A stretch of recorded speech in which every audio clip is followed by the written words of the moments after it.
وانت معدي على المقابر ما تحاولش ان انت تقف كتير او تستنى تسمع اي حاجة. لو حد ندهلك باسمك حتى وانت مش شايف حد حواليك في المكان، اوعى تقف.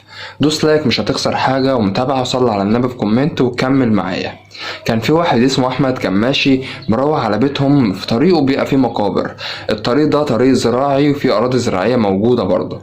معدي على الطريق ده سمع حد بينادي بيقول له يا احمد. فوقف يركز في الصوت اللي بيندهله ده، بيندهله من اي اتجاه. لقى ان الصوت اللي بيندهله ده من داخل المقابر. احمد فكر ان في حد بيستغيث بيه جوه ولا حاجه، فدخل عشان خاطر يشوف مين اللي بينده عليه. ملقاش حد، بس هو كل ما يخش اكتر في التراب كل ما يلاقي المكان بيضلم اكتر واكتر، لان مفيش اضاءه جوه كشف المكان.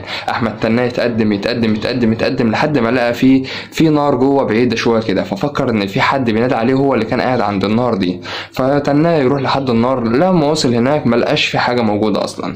فبيلف حواليه كده، لقى زي ما يكون في هوا جامد جنب ودنه، وجسمه بدأ يقشعر شوية. أحمد شوية وبدأ جسمه يسخن وبدأ عرق يجي على قرطه. فهو استغرب في إيه اللي بيحصل. فجأة لقى قدام منه على طول حاجة هايمة كده لونها أسود وشعرها نازل عليها، مش باين لها عينين ولا باين لها أي حاجة.